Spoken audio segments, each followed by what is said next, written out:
ನೀವೀಗ ಕೇಳುತ್ತಿದ್ದೀರಾ ಮಾಹಿತಿ ಖಜಾನೆಯ ಕಾರ್ಯಕ್ರಮಗಳನ್ನು.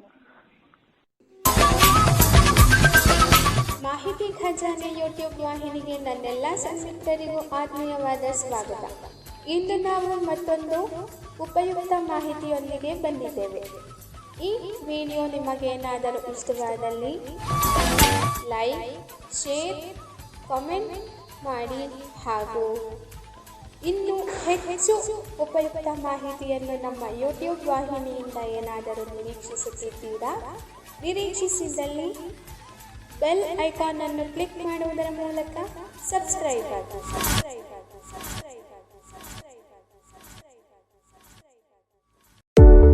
ಅಂಗೈಯಲ್ಲಿ ಆರೋಗ್ಯ ಕಾರ್ಯಕ್ರಮ ಸರಣಿಯಲ್ಲಿ ಪೌಷ್ಟಿಕಾಂಶಗಳ ಒಂದು ಕೊರತೆಯ ನಿವಾರಣೆಯಿಂದ ಉತ್ತಮ ಆರೋಗ್ಯ ಎಂಬ ವಿಷಯದ ಮೊದಲ ಭಾಗ ಇದೀಗ ನಿಮಗಾಗಿ. ಕೇಳಿ ಆನಂದಿಸಿ. ನಮಸ್ಕಾರ ಸ್ನೇಹಿತರೆ, ಅಂಗೈಯಲ್ಲಿ ಆರೋಗ್ಯ ಕಾರ್ಯಕ್ರಮ ಸರಣಿಗೆ ಪ್ರೀತಿಯ ಸ್ವಾಗತವನ್ನು ಕೋರ್ತಾ ಇರೋದು ನಿಮ್ಮ ಗೆಳೆಯ ಶರತ್. ಸ್ನೇಹಿತರೆ, ನಾವೆಲ್ಲರೂ ಕೂಡ ಇವತ್ತು ಅಂಗೈಯಲ್ಲಿ ಆರೋಗ್ಯ ಕಾರ್ಯಕ್ರಮ ಸರಣಿಯಲ್ಲಿ ಪೌಷ್ಟಿಕಾಂಶ ಕೊರತೆಯ ನಿವಾರಣೆಯಿಂದ ಉತ್ತಮ ಆರೋಗ್ಯ ಎಂಬ ವಿಷಯದ ಬಗ್ಗೆ ಒಂದಿಷ್ಟು ಚರ್ಚೆ ಮಾಡುವಂತ ಪ್ರಯತ್ನವನ್ನು ಮಾಡೋಣ. ಎಲ್ಲರೂ ಕೂಡ ಈ ಕಾರ್ಯಕ್ರಮವನ್ನು ಸಂಪೂರ್ಣವಾಗಿ ಕೇಳಿ, ಹಾಗೆ ನಿಮ್ಮ ಸ್ನೇಹಿತರೊಂದಿಗೆ ಹಂಚಿಕೊಳ್ಳಿ. ಇನ್ನೂ ಸಬ್ಸ್ಕ್ರೈಬ್ ಮಾಡಿಕೊಳ್ಳದೆ ನೋಡ್ತಾ ಇದ್ದರೆ ಈ ಕೂಡಲೇ ಸಬ್ಸ್ಕ್ರೈಬ್ ಮಾಡ್ಕೊಳ್ಳಿ. ಕರೆಂಟ್ ಸೆಟ್ಟಿಂಗ್ ಅಲ್ಲಿ ಆಲ್ ಅಂತ ಸೆಲೆಕ್ಟ್ ಮಾಡ್ಕೊಳ್ಳೋದನ್ನು ಮಾತ್ರ ಮರಿಬೇಡಿ, ಯಾಕಂದ್ರೆ ಅವಾಗ ಮಾತ್ರ ನಾವು ಅಪ್ಲೋಡ್ ಮಾಡುವ ಎಲ್ಲ ವಿಡಿಯೋ ಕೂಡ ನಿಮ್ಗೆ ಮೊದಲು ಸಿಗುತ್ತೆ. ಹಾಗಾದ್ರೆ ಹೆಚ್ಚು ತಡ ಮಾಡದೆ ಕಾರ್ಯಕ್ರಮವನ್ನ ಪ್ರಾರಂಭ ಮಾಡೋಣ. ಮಾಂಸಾಹಾರಕ್ಕಿಂತ ಶಾಖಾಹಾರ ಬಹಳ ಉಪಯುಕ್ತ, ಒಳ್ಳೆಯದು ಅನ್ನೋದು ಪೌಷ್ಟಿಕಾಂಶ ತಜ್ಞರ ಅಭಿಪ್ರಾಯ. ಅಂದ್ರೆ ಈ ಪೌಷ್ಟಿಕಾಂಶ ತಜ್ಞರು ಏನಿರ್ತಾರೆ, ಅವರು ಮಾಂಸಾಹಾರವನ್ನು ಜಾಸ್ತಿ ತಿನ್ನೋದರಿಂದ ಹಲವಾರು ಸಮಸ್ಯೆಗಳು ಸೃಷ್ಟಿಯಾಗೋದ್ರಿಂದ ಶಾಖಾಹಾರ ಅಂದ್ರೆ ಏನು ಸಸ್ಯಾಹಾರಿ ಆಹಾರವನ್ನು ಸೇವನೆ ಮಾಡೋದ್ರಿಂದ ನಮಗೆ ಒಳ್ಳೆಯ ಕಡ್ಡಿ, ಕಾಳು, ಸೊಪ್ಪು ಇವುಗಳನ್ನ ಸೇವನೆ ಮಾಡೋದರಿಂದ ನಮ್ಮ ಆರೋಗ್ಯ ಬಹಳ ಚೆನ್ನಾಗಿರುತ್ತೆ ಅನ್ನೋದು ಪೌಷ್ಟಿಕಾಂಶ ತಜ್ಞರ ಒಂದು ಅಭಿಪ್ರಾಯ. ಪೌಷ್ಟಿಕ ತಜ್ಞರು ಏನಿರ್ತಾರೆ, ಪೌಷ್ಟಿಕ ಆಹಾರ ತಜ್ಞರು, ಅವರು ಈ ರೀತಿ ಅಭಿಪ್ರಾಯವನ್ನು ವ್ಯಕ್ತಪಡಿಸ್ತಾರೆ. ಹಾಗೆಯೇ ವೈದ್ಯರು ಮತ್ತು ಪೌಷ್ಟಿಕಾಂಶ ತಜ್ಞರು ಹಾಗೆ ಸಾಮಾನ್ಯ ಜನರಲ್ಲಿ ಕೆಲವೊಂದು ಪ್ರಶ್ನೆಗಳಿಗೆ ಉತ್ತರನೇ ಇರೋದಿಲ್ಲ. ಆ ಪ್ರಶ್ನೆಗಳು ಹಾಗೆಯೇ ಉಳಿದು ಬಿಡುತ್ತವೆ. ಕೆಲವರು ಅಭಿಪ್ರಾಯ ಪಡ್ತಾರೆ, ಪೌಷ್ಟಿಕ ಆಹಾರ ಅಂದ್ರೆ ಮಾಂಸ ಕೂಡ ಒಳಗೊಂಡಿರಬೇಕು, ಅಂದ್ರೆ ಮಾಂಸಾಹಾರವನ್ನು ಕೂಡ ಸೇವನೆ ಮಾಡಬೇಕು ಅನ್ನೋದು ಕೆಲವರ ಅಭಿಪ್ರಾಯವಾದ್ರೆ, ಇನ್ನು ಕೆಲವರು ಹೇಳ್ತಾರೆ ಇಲ್ಲ ಸಸ್ಯಾಹಾರವನ್ನು ಮಾತ್ರ ಸೇವನೆ ಮಾಡಬೇಕು, ಅದರಿಂದನೇ ನಮ್ಮ ಆರೋಗ್ಯ ಚೆನ್ನಾಗಿರುತ್ತೆ ಅಂತ ಹೇಳ್ತಾರೆ. ಇನ್ನೂ ಕೆಲವರು ಹೇಳ್ತಾರೆ ಇಲ್ಲ, ಸಸ್ಯಾಹಾರವನ್ನು ಸೇವನೆ ಮಾಡಬೇಕು, ಮಾಂಸಾಹಾರವನ್ನು ಸೇವನೆ ಮಾಡಬೇಕು, ಆದ್ರೆ ಸಮ ಪ್ರಮಾಣದಲ್ಲಿ ಇರಬೇಕು, ಯಾವುದು ಕೂಡ ಹೆಚ್ಚಾಗಬಾರ್ದು, ಯಾವುದು ಕೂಡ ಕಡಿಮೆ ಆಗಬಾರ್ದು ಅನ್ನೋದು ಕೆಲವರ ಅಭಿಪ್ರಾಯ. ಇನ್ನು ತಿನ್ನದೇ ಇರುವಂತವ್ರು ಏನು ಹೇಳ್ತಾರೆ ಅಂದ್ರೆ, ಇಲ್ಲ, ಸಸ್ಯಾಹಾರದಲ್ಲಿಯೇ ಅದರ ಒಂದು ಒಳ್ಳೆಯ ಪ್ರಮಾಣ ಇದೆ, ಹಾಗೆ ಪೌಷ್ಟಿಕಾಂಶಗಳು ಇರ್ತವೆ, ಹಾಗೆ ವೈದ್ಯರು ಕೂಡ ಇದನ್ನ ಶಿಫಾರಸು ಮಾಡ್ತಾರೆ. ಕಾಳು ಕಡ್ಡಿ ಅಂದ್ರೆ ಕಾಳು, ಸೊಪ್ಪು ಇವುಗಳನ್ನೆಲ್ಲ ಸೇವನೆ ಮಾಡೋದಕ್ಕೆ ವೈದ್ಯರು ಸೂಚನೆಯನ್ನ ನೀಡ್ತಾರೆ ಅನ್ನೋದು ಇನ್ನೂ ಕೆಲವರ ಅಭಿಪ್ರಾಯ ಆಗಿರುತ್ತೆ. ಆದರೆ ಏನೇ ಅಭಿಪ್ರಾಯ ಪಟ್ಟರೂ ಕೂಡ ಕೊನೆಗೆ ಬಂದು ಉಳಿಯೋದು ಒಂದೇ ಪ್ರಶ್ನೆ, ಯಾವುದನ್ನ ಸೇವನೆ ಮಾಡಬೇಕು? ಸಸ್ಯಾಹಾರವನ್ನು ಸೇವನೆ ಮಾಡಬೇಕಾ, ಮಾಂಸಾಹಾರವನ್ನು ಸೇವನೆ ಮಾಡಬೇಕಾ? ಎರಡೂ ಸಮ ಪ್ರಮಾಣದಲ್ಲಿ ಸೇವನೆ ಮಾಡಬೇಕಾ? ಯಾಕೆ ಸೇವನೆ ಮಾಡಬೇಕು? ಇವೆಲ್ಲವೂ ಕೂಡ ಪ್ರಶ್ನೆಯಾಗಿಯೇ ಉಳಿದಿದೆ. ಹಾಲು ಮತ್ತು ಹಾಲಿನ ಉತ್ಪನ್ನವನ್ನು ಒಳಗೊಂಡಂತಹ ಆಹಾರವನ್ನ ಶಾಖಾಹಾರ ಅಂತ ಕೆಲವರ ಒಂದು ಭಾವನೆ. ಅಂದ್ರೆ ಹಾಲು ಉಪಯೋಗಿಸಿ ಮಾಡುವಂತಹ ಆಹಾರ ಏನಿದೆ ಅದು ಸಸ್ಯ ಆಹಾರ, ಅಂದ್ರೆ ಅದು ಮಾಂಸಾಹಾರ ಅಲ್ಲ, ಅದು ಒಳ್ಳೆಯ ಪೌಷ್ಟಿಕಾಂಶವನ್ನ ತಂದುಕೊಡುತ್ತೆ ಅಂತ ಕೆಲವರು ಅಭಿಪ್ರಾಯ ಪಟ್ಟರೆ, ಇನ್ನು ಕೆಲವರು ಮೊಟ್ಟೆ ಶಾಖಾಹಾರವೇ ಅನ್ನೋದು ಕೆಲವರ ವಾದ. ಅಂದ್ರೆ ಈ ಮೊಟ್ಟೆ ಸಸ್ಯಾಹಾರಿನ ಮಾಂಸಾಹಾರಿನ ಅನ್ನೋದೇ ಗೊಂದಲ ಇದೆ. ಅದರ ವೈಜ್ಞಾನಿಕವಾಗಿ ತಿಳಿದು ಬರೋದೇನು ಅಂದ್ರೆ ಮೊಟ್ಟೆ ಸಸ್ಯಾಹಾರಿ, ಇದನ್ನ ಸೇವನೆ ಮಾಡಬಹುದು ಅಂತ ಹೇಳಿ ಹಲವಾರು ಸಂಶೋಧನೆ ಮೂಲಕ ನಮಗೆ ತಿಳಿದು ಬಂದಿದೆ. ಮೊಟ್ಟೆ ಕೋಳಿಯಿಂದ ಬರಬಹುದು, ಆದರೂ ಕೂಡ ಇದು ಸಸ್ಯಾಹಾರಿನೇ ಅಂತ ಹೇಳಿ ಹಲವರು ಅಭಿಪ್ರಾಯ ಪಡ್ತಾರೆ. ಅಂದ್ರೆ ಯಾರು ಸಂಶೋಧನೆಯಲ್ಲಿ ತೊಡಗಿರ್ತಾರೆ, ಈ ವೈದ್ಯಕೀಯ ವಿಷಯದಲ್ಲಿ ಯಾರು ಸಂಶೋಧನೆಯಲ್ಲಿ ತೊಡಗಿರ್ತಾರೆ ಅಂತವರು ಈ ರೀತಿಯ ಒಂದು ಅಭಿಪ್ರಾಯವನ್ನು ಪಡ್ತಾರೆ. ಇನ್ನು ಕೆಲವರು ತಿಂದೇ ಇರುವಂತವರು ಇಲ್ಲ ಮೊಟ್ಟೆ ಮಾಂಸಾಹಾರಿ ಅಂತ ಹೇಳಿ ಅವರು ಅಭಿಪ್ರಾಯ ಪಡ್ತಾರೆ. ಆದ್ರೆ ಒಂದು ವಿಷಯ ಮಾತ್ರ ಸತ್ಯ, ಅವರವರ ಅನುಸರಣೆ, ಅವರವರ ಒಂದು ಪದ್ಧತಿಗಳಿಗೆ ನಾವು ಖಂಡಿತವಾಗ್ಲೂ ಗೌರವವನ್ನು ಕೊಡಲೇಬೇಕು. ನಾವು ಯಾರನ್ನೂ ಕೂಡ ಬಲವಂತ ಮಾಡುವಾಗಿಲ್ಲ. ನಮಗೆ ಯಾವುದು ಸರಿ ಅನಿಸುತ್ತೋ ಅದನ್ನ ನಾವು ಮುಕ್ತವಾಗಿ ಸೇವನೆಯನ್ನ ಮಾಡಬಹುದು ಅನ್ನೋದು ನನ್ನ ಒಂದು ವೈಯಕ್ತಿಕ ಅಭಿಪ್ರಾಯ. ಯಾಕಂದ್ರೆ ಯಾರನ್ನೂ ಕೂಡ ನಾವು ಇದನ್ನೇ ತಿನ್ನಿ, ಇಲ್ಲ ನೀವು ಮಾಂಸಾಹಾರಿ ಅಲ್ಲದಿದ್ರು ಕೂಡ ನೀವು ಮೊಟ್ಟೆಯನ್ನು ತಿನ್ನಬೇಕು ಅಂತ ಹೇಳೋದು ಖಂಡಿತವಾಗ್ಲೂ ತಪ್ಪಾಗುತ್ತೆ. ಯಾಕಂದ್ರೆ ಅವರವರ ಇಷ್ಟ, ಅವರವರ ಒಂದು ನಂಬಿಕೆಗಳು ಎಲ್ಲವೂ ಕೂಡ ಬಹಳ ಮುಖ್ಯ ಅನಿಸುತ್ತೆ. ಈ ಶಾಕಾಹಾರಿಗಳು ಏನಿರ್ತಾರೆ ಅವರು ಹಣ್ಣು ಮತ್ತು ತರಕಾರಿ ಸೊಪ್ಪುಗಳನ್ನ ತಿಂದ್ಕೊಂಡು ಇದೇ ಉತ್ತಮ ಆರೋಗ್ಯವನ್ನು ತಂದುಕೊಡುತ್ತೆ, ಇದೇ ಆರೋಗ್ಯಕ್ಕೆ ಒಳ್ಳೆಯದು ಅಂತ ಹೇಳಿ ಭಾವಿಸಿದವರು ಇಲ್ಲಿ ಇದ್ದಾರೆ. ಅಂದ್ರೆ ನಮ್ಮ ಸಮಾಜ ಏನಿದೆ ಇಲ್ಲಿ ಹಲವು ರೀತಿಯ ಒಂದು ಸಂಪ್ರದಾಯಗಳನ್ನು ಅನುಸರಿಸುವಂತವರು, ಹಾಗೆ ಹಲವು ರೀತಿಯ ಒಂದು ಆಹಾರ ಪದ್ಧತಿಯನ್ನ ಅಳವಡಿಸಿಕೊಂಡಿರುವಂತವರು ನಮ್ಮ ಸಮಾಜದಲ್ಲಿದ್ದಾರೆ. ಅವರು ತಿನ್ನದೇ ಇರುವಂತವರು, ಮೊಟ್ಟೆ ಮಾಂಸವನ್ನು ತಿನ್ನದೇ ಇರುವವರು ಇದೇ ಒಳ್ಳೆಯದು, ಸಸ್ಯಾಹಾರ ಏನಿದೆ ಇದನ್ನೇ ಸೇವನೆ ಮಾಡೋದ್ರಿಂದ ನಾವು ಯಾವಾಗಲೂ ಕೂಡ ಆರೋಗ್ಯವಾಗಿರಬಹುದು ಅಂತ ಹೇಳಿ ಅಭಿಪ್ರಾಯವನ್ನ ಪಡ್ತಾರೆ. ಈಗ ಯಾವ ಒಂದು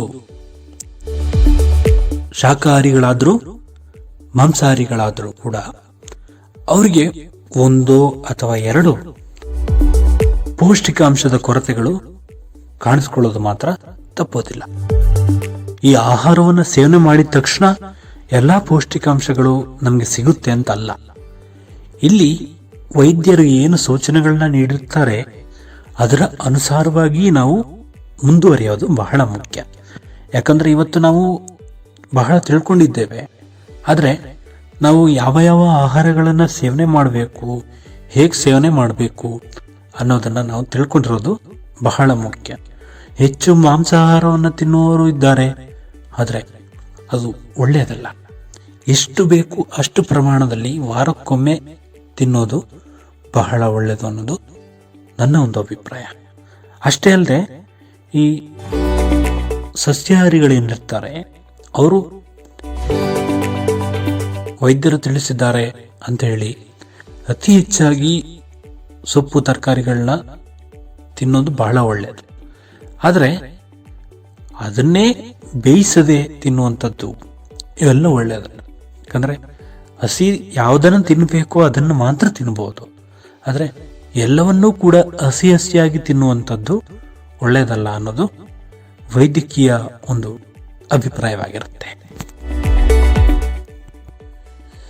ಶಾಕಾಹಾರಿಗಳಿಗೆ ಹೆಚ್ಚು ಪೌಷ್ಟಿಕಾಂಶಗಳು ದೊರೆಯುತ್ತದೆ ಎಂಬುದರಲ್ಲಿ ಸಂದೇಹವಿಲ್ಲ. ಅಂದರೆ ಶಾಕಾಹಾರಿಗಳು ಏನಿರ್ತಾರೆ ಅವ್ರು ಯಾವಾಗಲೂ ಕೂಡ ಸೊಪ್ಪು ತರಕಾರಿಗಳನ್ನು, ಕಾಳು ಇವುಗಳನ್ನೆಲ್ಲ ಹೆಚ್ಚಾಗಿ ಬಳಸೋದ್ರಿಂದ ಅವರಿಗೆ ಪೌಷ್ಟಿಕಾಂಶ ಕೊರತೆ ಅನ್ನೋದು ಅಷ್ಟಾಗಿ ಕಾಣಿಸ್ಕೊಳ್ಳೋದಿಲ್ಲ. ಆದ್ರೂ ಕೂಡ ಕಾಣಿಸ್ಕೊಳ್ಳುತ್ತೆ, ಆದ್ರೂ ಕೂಡ ಕಡಿಮೆ ಪ್ರಮಾಣದಲ್ಲಿ ಕಾಣಿಸ್ಕೊಳ್ಳೋದನ್ನ ನಾವಿಲ್ಲಿ ಮುಖ್ಯವಾಗಿ ಗಮನಿಸ್ತೇವೆ. ಆದರೆ ಒಂದು ವಿಷಯ ಮಾತ್ರ ಇಲ್ಲಿ ಸತ್ಯ, ಸೋಯಾಬೀನ್ ಇದನ್ನು ಹೊರತುಪಡಿಸಿ ಬೇರೆ ಏನು ಕಾಳುಗಳು, ಬೇಳೆ ಕಾಳುಗಳು, ಹಾಗೆ ಕಾಳುಗಳು ಇವುಗಳನ್ನೆಲ್ಲ ಸೇವನೆ ಮಾಡ್ತಾರಲ್ಲ, ಇದರಲ್ಲಿ ಹೆಚ್ಚು ಪೌಷ್ಟಿಕಾಂಶಗಳು ಇರೋದಿಲ್ಲ. ಅಂದ್ರೆ ಪೌಷ್ಟಿಕಾಂಶಗಳು ಯಾವ ಯಾವ ತರಕಾರಿಗಳಲ್ಲಿ ಇದೆ ಅಂತ ತಿಳಿದುಕೊಂಡು ಸೇವನೆ ಮಾಡೋದು ಬಹಳ ಮುಖ್ಯ. ಹಾಗಂತ ಹೇಳಿ ಸೋಯಾಬೀನನ್ನೇ ತಿನ್ನಿ ಅಂತ ಇಲ್ಲಿ ಹೇಳೋದು ತಪ್ಪಾಗುತ್ತೆ. ಯಾಕಂದ್ರೆ ಸೋಯಾಬೀನ್ ಎಷ್ಟು ಪ್ರಮಾಣದಲ್ಲಿ ತಿನ್ನಬೇಕು ಅಷ್ಟು ಪ್ರಮಾಣದಲ್ಲಿ ಸೇವನೆ ಮಾಡೋದು ಬಹಳ ಮುಖ್ಯ. ಅದು ಕೂಡ ಹೆಚ್ಚಾದ್ರೆ ಇನ್ನೊಂದು ಅನಾರೋಗ್ಯ ಸಮಸ್ಯೆ ಸೃಷ್ಟಿಯಾಗುವಂತಹ ಸಾಧ್ಯತೆಗಳು ಇರುತ್ತವೆ. ಹಾಗಾಗಿ ಇಲ್ಲಿ ಎಚ್ಚರಿಕೆ ವಹಿಸೋದು ಬಹಳ ಮುಖ್ಯ. ಇದರ ಬಗ್ಗೆ ಎಲ್ಲ ಎಚ್ಚರಿಕೆ ವಹಿಸಿಕೊಂಡು ಎಲ್ಲ ತರಕಾರಿಗಳನ್ನ, ಅಂದ್ರೆ ಏನೆಲ್ಲ ತರಕಾರಿಗಳಿದೆ ಅವುಗಳನ್ನೆಲ್ಲ ಒಟ್ಟುಗೂಡಿಸ್ಕೊಂಡು, ಕಾಳು, ಬೇಳೆ ಇವೆಲ್ಲ ಒಟ್ಟುಗೂಡಿಸಿ ಸೇವನೆ ಮಾಡೋದ್ರಿಂದ ಪೌಷ್ಟಿಕಾಂಶಗಳು ದೊರೆಯುತ್ತವೆ ಅನ್ನೋದು ವೈದ್ಯಕೀಯ ಒಂದು ಅಭಿಪ್ರಾಯವಾಗಿರುತ್ತೆ. ಮೊಟ್ಟೆಯಲ್ಲಿ ದೇಹಕ್ಕೆ ಅವಶ್ಯಕವಾಗುವ ಪೌಷ್ಟಿಕಾಂಶಗಳು ದೊರೆಯುತ್ತವೆ ಎಂದು ಪೌಷ್ಟಿಕಾಂಶ ತಜ್ಞರೇನಿರ್ತಾರೆ ಅವರು ಅಭಿಪ್ರಾಯವನ್ನು ವ್ಯಕ್ತಪಡಿಸ್ತಾರೆ. ಅಂದ್ರೆ ಮೊಟ್ಟೆಯನ್ನ ಪ್ರತಿನಿತ್ಯ ಒಂದೊಂದು ಮೊಟ್ಟೆಯನ್ನ ಸೇವನೆ ಮಾಡೋದ್ರಿಂದ ಇದು ಆರೋಗ್ಯಕ್ಕೆ ಒಳ್ಳೆಯದು. ಹಾಗೆ ಇದರಿಂದ ಕೊಲೆಸ್ಟ್ರಾಲ್ ಮಟ್ಟ ಏನಿರುತ್ತೆ ಅದು ಕಡಿಮೆ ಆಗುತ್ತೆ. ಹಾಗೆ ಆರೋಗ್ಯವಾಗಿರೋದಕ್ಕೆ ಇದು ಸಹಾಯ ಮಾಡುತ್ತೆ ಅನ್ನೋದು ಪೌಷ್ಟಿಕಾಂಶ ತಜ್ಞರೇನಿರ್ತಾರೆ ಅವರು ಅಭಿಪ್ರಾಯವನ್ನು ಪಡ್ತಾರೆ.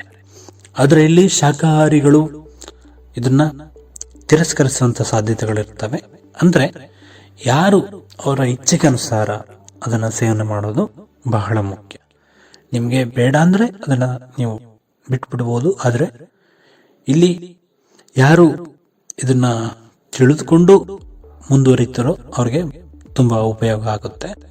ಹಾಗಂತೇಳಿ ಸಸ್ಯಾಹಾರಿಗಳು ಕೂಡ ಮೊಟ್ಟೆಯನ್ನು ಸೇವನೆ ಮಾಡಿ ಅಂತ ನಾನು ಹೇಳಲ್ಲ. ಯಾಕಂದ್ರೆ ಅದು ನಿಮ್ಮ ಇಚ್ಛೆಗೆ ಬಿಟ್ಟಂತಹ ವಿಷಯ. ಸೊ ಹಾಗಾಗಿ ಇಲ್ಲಿ ವೈದ್ಯಕೀಯ ಅಭಿಪ್ರಾಯವನ್ನ ನಾನು ಇಲ್ಲಿ ಮುಖ್ಯವಾಗಿ ನಿಮ್ಮ ಮುಂದೆ ತೆರೆದಿಡುವಂತ ಪ್ರಯತ್ನವನ್ನ ಮಾಡ್ತಾ ಇದ್ದೇನೆ. ಇಲ್ಲಿ ವಯಸ್ಕರಲ್ಲಿ ಪ್ರಮುಖವಾಗಿ ಅವರ 1 kgಗೆ 0.1% ಏನು ಈ ಪೌಷ್ಟಿಕಾಂಶದ ಅವಶ್ಯಕತೆ ಇರುತ್ತದೆ. ಅವುಗಳು 100 ಗ್ರಾಂ ತರಕಾರಿಯಿಂದ, ಅಂದ್ರೆ ಎಲ್ಲ ತರಕಾರಿಗಳನ್ನ ಸೇವನೆ ಮಾಡೋದ್ರಿಂದ ಅದು ಸರಿಯಾದ ಪ್ರಮಾಣದಲ್ಲಿ ನಮಗೆ ಸಿಗುತ್ತೆ ಅನ್ನೋದು ಒಂದು ಅಭಿಪ್ರಾಯ ಆಗಿರುತ್ತೆ.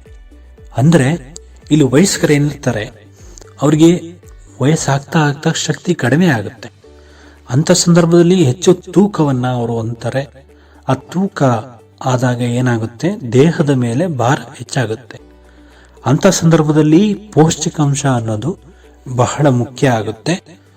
ಅದು ಈ 100 ಗ್ರಾಂ ಏನು ತರಕಾರಿಗಳು ಯಾವುದೇ ಇರ್ಬೋದು, ಅದರಲ್ಲಿ ಒಳ್ಳೊಳ್ಳೆಯ ತರಕಾರಿಗಳನ್ನ ಸೇವನೆ ಮಾಡೋದ್ರಿಂದ ಇದನ್ನ ಸಮ ಪ್ರಮಾಣದಲ್ಲಿ ಕಾಪಾಡಿಕೊಂಡು ಹೋಗೋದಕ್ಕೆ ಸಾಧ್ಯ ಆಗುತ್ತೆ ಅನ್ನೋದು ಮತ್ತೊಂದು ಅಭಿಪ್ರಾಯ.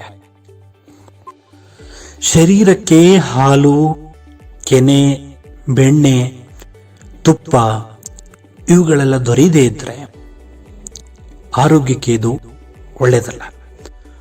ಅಂದ್ರೆ ಈ ಹಾಲನ್ನು ಆಲಸ್ಯ ಮಾಡುವಂತವರಿದ್ದಾರೆ. ಇವತ್ತಿಗೂ ಕೂಡ ಕೆಲವೊಂದು ಮನೆಗಳಲ್ಲಿ ಹಾಲನ್ನ ಕೊಡ್ತಾರೆ, ಆ ಹಾಲನ್ನ ಸೇವನೆ ಮಾಡೋದಿಲ್ಲ.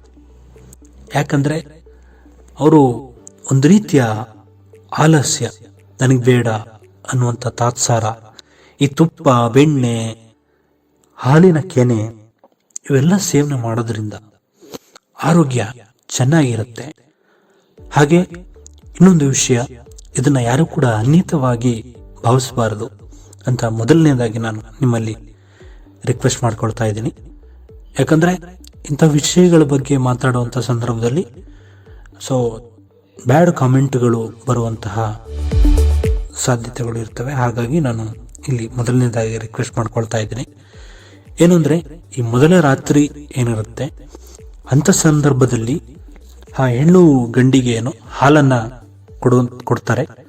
ಅದನ್ನ ಸೇವನೆ ಮಾಡಿ ಅವರು ಲೈಂಗಿಕವಾಗಿ ಮುಂದುವರಿಯುವಂತಹ ಪ್ರಕ್ರಿಯೆಯನ್ನ ಅವರು ಮುಂದುವರಿಸೋದನ್ನ ನಾವು ಮುಖ್ಯವಾಗಿ ಇಲ್ಲಿ ಗಮನಿಸ್ತೇವೆ. ಇದು ಪ್ರತಿ ಒಂದು ಹೊಸ ಜೋಡಿಗಳು ಮದುವೆ ಆದಂಥ ಸಂದರ್ಭದಲ್ಲಿ ಅವರು ಅನುಸರಿಸುವಂತಹ ಒಂದು ಪ್ರಕ್ರಿಯೆ ಆಗಿರುತ್ತೆ. ಎಲ್ಲ ಮನೆಗಳಲ್ಲಿಯೂ ಕೂಡ ಇದು ಸರ್ವೇ ಸಾಮಾನ್ಯವಾದಂತಹ ವಿಷಯ. ಹಾಲು ಮತ್ತು ಮೊಟ್ಟೆಯನ್ನು ಸೇವಿಸದ ಶಾಕಾಹಾರಿಗಳಲ್ಲಿ ಆರೋಗ್ಯದ ತೊಂದರೆಗಳು, ಪೌಷ್ಟಿಕಾಂಶದ ಕೊರತೆಗಳು ಸರ್ವೇ ಸಾಮಾನ್ಯವಾಗಿ ಕಾಣಿಸ್ಕೊಳ್ಳೋದರಲ್ಲಿ ಯಾವುದೇ ಅನುಮಾನ ಇಲ್ಲ ಅಂತೇಳಿ ವೈಜ್ಞಾನಿಕವಾಗಿ ಅಭಿಪ್ರಾಯವನ್ನು ವ್ಯಕ್ತಪಡಿಸ್ತಾರೆ. ಇಲ್ಲಿ ಶಾಕಾಹಾರಿಗಳು ಕೂಡ ಮೊಟ್ಟೆಯನ್ನು ತಿನ್ನದೇ ಇದ್ರೂ ಕೂಡ ಹಾಲನ್ನ ಸೇವನೆ ಮಾಡೋದ್ರ ಮೂಲಕ, ತುಪ್ಪ, ಬೆಣ್ಣೆ ಇವುಗಳನ್ನ ಸೇವನೆ ಮಾಡೋದ್ರ ಮೂಲಕ ನೀವು ಆ ಒಂದು ಏನು ಸಮಸ್ಯೆಗಳು ಉಂಟಾಗ್ತವೆ, ಪೌಷ್ಟಿಕಾಂಶದ ಕೊರತೆ, ಅದನ್ನ ಹೋಗಲಾಡಿಸ್ಕೊಳ್ಳೋದಕ್ಕೆ ಸಾಧ್ಯ ಆಗುತ್ತೆ ಅನ್ನೋದು ಇಲ್ಲಿ ಮುಖ್ಯವಾಗಿ ಗಮನಿಸಬೇಕಾದಂಥ ವಿಷಯ. ನೀವು ಮೊಟ್ಟೆಯನ್ನು ಕೂಡ ತಿನ್ನಬಹುದು. ತಿನ್ನಕ್ಕೆ ಇಷ್ಟ ಇರುವವರು ನೀವು ಅದನ್ನ ತಿನ್ನೋದ್ರ ಮೂಲಕ ನೀವು ನಿಮ್ಮ ಆರೋಗ್ಯವನ್ನು ಕಾಪಾಡಿಕೊಳ್ಳೋದಕ್ಕೆ ಸಾಧ್ಯ ಆಗುತ್ತೆ. ಈ ಬೆಳೆಯುತ್ತಿರುವಂತಹ ಮಕ್ಕಳು, ಗರ್ಭಿಣಿಯರು, ಹಾಗೆ ಸ್ತನ್ಯಪಾನ ಮಾಡುವಂಥವರು ಇವರೆಲ್ಲರೂ ಕೂಡ ಈ ಪೌಷ್ಟಿಕಾಂಶದ ಕೊರತೆಯಿಂದ ಬಳಲ್ತಿರ್ತಾರೆ. ಅಂತ ಸಂದರ್ಭದಲ್ಲಿ ಅವರು ಟಾನಿಕ್ಗಳು ಹಾಗೆ ಕ್ಯಾಪ್ಸೋಲ್ ಅಂತಾರಲ್ಲ, ಅದನ್ನ ಸೇವನೆ ಮಾಡೋದ್ರ ಮೂಲಕ ನಾವು ಪೌಷ್ಟಿಕಾಂಶದ ಕೊರತೆಯನ್ನ ಹೋಗಲಾಡಿಸ್ಕೊಳ್ಳೋದಕ್ಕೆ ಸರ್ಕಾರದಿಂದ ಕೂಡ ಅವಕಾಶವನ್ನ ಕಲ್ಪಿಸಿಕೊಟ್ಟಿದ್ದಾರೆ. ನಿಮಗೆ ಬೇಕಾದಂತಹ ಟಾನಿಕ್ಗಳನ್ನ ಹಾಗೆ ಕ್ಯಾಪ್ಸೋಲ್ ಅವುಗಳನ್ನ ಸೇವನೆ ಮಾಡೋದರ ಮೂಲಕ ನೀವು ಕೂಡ ಆರೋಗ್ಯವನ್ನ ಚೆನ್ನಾಗಿಟ್ಕೊಳ್ಳೋದಕ್ಕೆ ಸಾಧ್ಯ ಆಗುತ್ತೆ. ಒಂದು ವಿಷಯ ಮಾತ್ರ ಪ್ರತಿಯೊಬ್ಬರಲ್ಲಿ ನೆನಪಿರಲಿ, ಯಾವುದೇ ಕಾರಣಕ್ಕೂ ನೀವೇ ಸ್ವತಃ ಈ ಟಾನಿಕ್ಗಳನ್ನ, ಕ್ಯಾಪ್ಸೂಲ್ಗಳನ್ನ ತೆಗೆದುಕೊಂಡು ಸೇವನೆ ಮಾಡೋದಕ್ಕೆ ಹೋಗಬೇಡಿ. ಇದು ತುಂಬಾ ಗಂಭೀರವಾದ ಸಮಸ್ಯೆಗಳಿಗೆ ನಿಮ್ಮನ್ನು ದೂಡುವಂತಹ ಸಾಧ್ಯತೆ ಇರುತ್ತೆ. ಹಾಗಾಗಿ ವೈದ್ಯರಿಂದ ಸಲಹೆಯನ್ನು ಪಡ್ಕೊಂಡು, ನಿಮ್ಮ ಕೌಟುಂಬಿಕ ವೈದ್ಯರೇನಿರ್ತಾರೆ ಅವರಿಂದ ಸಲಹೆಯನ್ನು ಪಡ್ಕೊಂಡು ಅವರು ಯಾವ ಪ್ರಮಾಣದಲ್ಲಿ ಸೇವನೆ ಮಾಡೋದಕ್ಕೆ ನಿಮಗೆ ಸೂಚನೆಯನ್ನು ನೀಡಿರ್ತಾರೆ ಆ ಪ್ರಮಾಣದಲ್ಲಿ ಸೇವನೆ ಮಾಡೋದ್ರಿಂದ ಯಾವುದೇ ಸಮಸ್ಯೆಗಳು ಸೃಷ್ಟಿಯಾಗೋದಿಲ್ಲ ಅನ್ನೋದು ನನ್ನ ಒಂದು ಅಭಿಪ್ರಾಯ. ಹಾಗೆ ವೈದ್ಯಕೀಯ ಒಂದು ಅಭಿಪ್ರಾಯವೂ ಕೂಡ ಆಗಿರುತ್ತೆ. ಇನ್ನು ಶರೀರಕ್ಕೆ ಸಾಕಷ್ಟು ಖನಿಜಾಂಶಗಳು ಇದು ಪ್ರಮುಖವಾಗಿ ಇಲ್ಲಿ ಮುಖ್ಯವಾಗುತ್ತೆ.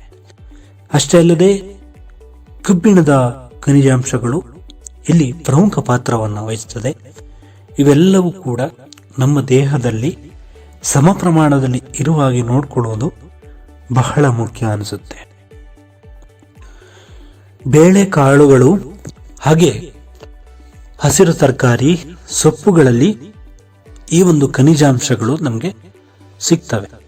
ಹಾಗಾಗಿ ಹೆಚ್ಚಾಗಿ ಇವುಗಳನ್ನು ಸೇವನೆ ಮಾಡೋದ್ರಿಂದ ನಮ್ಮಲ್ಲಿ ಕಡಿಮೆ ಆಗಿರುವಂತಹ ಖನಿಜಾಂಶಗಳನ್ನ ಮತ್ತೆ ನಾವು ಪಡ್ಕೊಳ್ಳೋದಕ್ಕೆ ಸಾಧ್ಯವಾಗುತ್ತೆ. ಅಷ್ಟೇ ಅಲ್ಲದೆ ಆರೋಗ್ಯವಾಗಿ ಒಬ್ಬ ಮನುಷ್ಯ ಇರಬೇಕು ಅಂದ್ರೆ ಇವೆಲ್ಲವನ್ನ ಸೇವನೆ ಮಾಡೋದು ಬಹಳ ಮುಖ್ಯ. ಕೆಲವರಿಗೆ ಸೊಪ್ಪಾಗೋದಿಲ್ಲ, ಇನ್ನು ಕೆಲವರಿಗೆ ಕಾಳುಗಳು ಆಗೋದಿಲ್ಲ ಅಂತ ಹೇಳಿದ್ರೆ ನಿಮ್ಮ ಆರೋಗ್ಯಕ್ಕೆ ನೀವೇ ಕುತ್ತನ್ನು ತಂದುಕೊಳ್ಳುವಂತಹ ಸಾಧ್ಯತೆಗಳಿರ್ತವೆ. ಹಾಗಾಗಿ ಎಲ್ಲವನ್ನೂ ಕೂಡ ಸೇವನೆ ಮಾಡೋದು ಬಹಳ ಮುಖ್ಯ. ಇನ್ನು ಕೆಲವರು ತರಕಾರಿಗಳನ್ನೆಲ್ಲ ತೆಗೆದು ಸೈಡ್ ಇಡುವಂಥವರು ಕೂಡ ಇವತ್ತು ನಮ್ಮ ಮುಂದಿದ್ದಾರೆ.